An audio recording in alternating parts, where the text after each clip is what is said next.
Hey guys, Mustang here bringing you another Dragon Ball Z Dokkan battle video, and so today we are going to take Captain Ginyu and his team into the terrifying Conquerors stage of Super Battle Road. Now, when this stage came out on JP, a lot of people were saying that, you know, it was very easy with Ginyu's team. So when it came out on Global, and Captain Ginyu wasn't out yet, I saw a lot of people saying that Global players were going to struggle with this stage, especially with the no item run that might even be impossible. But obviously, your boy being the Super Battle Road King, I got the no item run done on the first day that the stage came out. And so I thought, you know what, let's jump into the stage now that we have the Ginyu Force team, and let's see how we can do. And I can tell you right now, I've already had a couple of attempts, and the no item run is not just free with this team.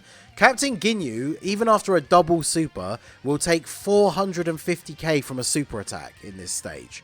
So just like any no item run, whilst it definitely can be done with this team, you don't just get it for free, right? So like any other no item run, you have to be kind of lucky with the enemy super attack placements.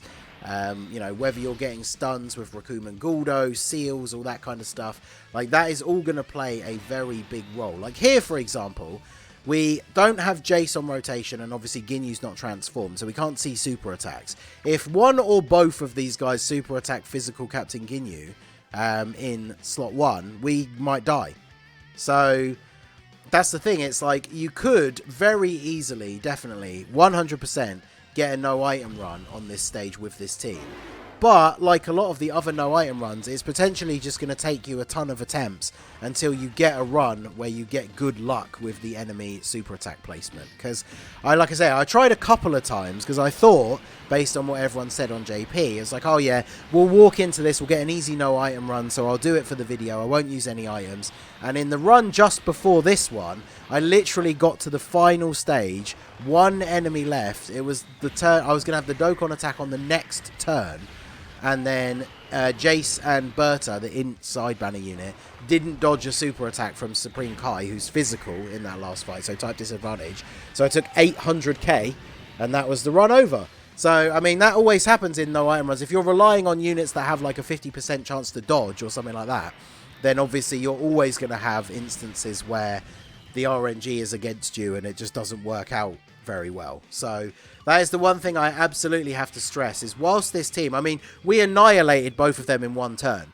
So in terms of offensive power, I definitely cannot argue. Like, this team absolutely crushes this stage. So if you couldn't beat this stage and you pulled Ginyu, you will be able to beat this stage now, like 100%. But like I said, it's not a free no item run, because here, for example, Ginyu in the middle, any one of these units other than Piccolo super attacking him, and we're dead basically. So let's go for trying to stun Gohan with the Guldo and Raccoon here, and then we'll go for let's take out Krillin with Captain Ginyu. We've got a lot of support on this rotation, so we do have a lot of defense here. But I'm going to go ahead, pop a Whis, and then we will see if we can finish off Gohan, because he probably still will be alive. So the good thing about this team setup is Guldo and Raccoon in slot 1 are a great tank. Once they get hit and they get their defensive buff, they're guarding everything. Like, they can even eat super attacks for not a huge amount of damage. But then the big problem, like I said, is then Captain Ginyu in slot 2. He's being attacked by almost every single one of the enemies on this rotation. So if any one of them super attacks him, he's dead, basically. Well, we might live, but we're going to have like 100k HP, which in this stage means that any time another unit super attacks us, or Jace and Berta don't dodge an attack, we die. Because on a rotation without any other support, Jace and Berta here, before they super, so if you want to use them in slot 1, if they don't dodge an attack, they take over 100k from normal attacks in this stage. So, alright, so your attack lowered and you're not supering. Can we afford to put Ginyu in slot 1 here? He's got 236k defense. Gohan absolutely is going to do damage to us here, but hopefully not enough. And Ginyu should, with the support from the physical Ginyu Force, we should be one-shotting TN here. And then we need to ideally take out Piccolo because he's got type advantage over us here. We are getting support from Jace as well as the physical Ginyu Force.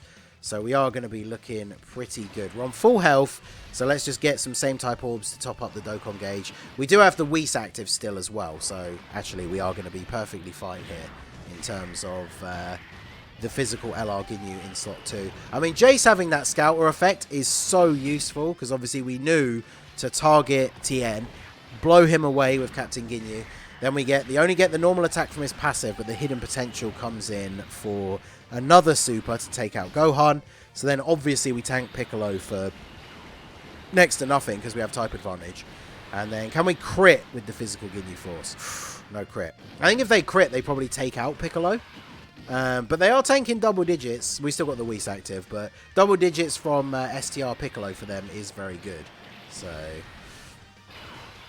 alright, so now we get to finish off the run with this setup here. So let's just do this, and then we need to grab the green orbs for you. So we'll do this, take out Piccolo, get some additionals, and then do this.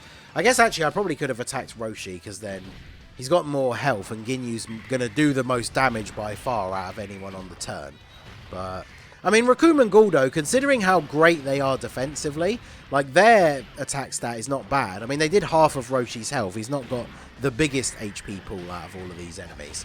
But, I mean, yeah, I mean, it's pretty clear to see, right? Like, this team, in terms of offensive power, we are just absolutely destroying these guys. But, as I said, I had a couple of attempts to see if we could just get the no item run, like, wham, bam, just do it, off we go. And, yeah. Like, just like the main run, when I did the commentary for the no item run for this stage, there's just certain units on the team that cannot take a super attack. In fact, it's basically every unit on the team. Raccoon and Guldo can take a super attack. Jace and Berta can dodge a super attack, but that's it. Anybody else on the team gets hit with a super, and you are taking a ridiculous amount of damage if you don't have an item active. So, whilst I think I could quite easily sit for, you know, a couple of attempts, get that lucky run, get a no items run, 100% it is not free with this team. And here is a turn that's a pretty decent example. So, we're getting super attacks in 2 different slots here. Is it the physical one? It is, so we will put Jace in the last slot. But this is not ideal, right? So, I think what we will do is let's go for the stun on you. Even though I guess Raccoon and Guldo tank better, so it probably makes more sense to try and get rid of Supreme Kai first, because they will tank this super attack like quite well. And then we can just get Ginyu to try and take out you, and then we'll get Jace to attack. Yeah, we'll get Jace to attack Supreme Kai. So I think, what's Jace's defense here? 100k, and then he gets, yeah, 30% buff on super. So I don't know if he's even going to be okay taking all of these attacks in the final slot. It depends whether Ginyu takes out Kibito. So in fact, I might attack him with Jace.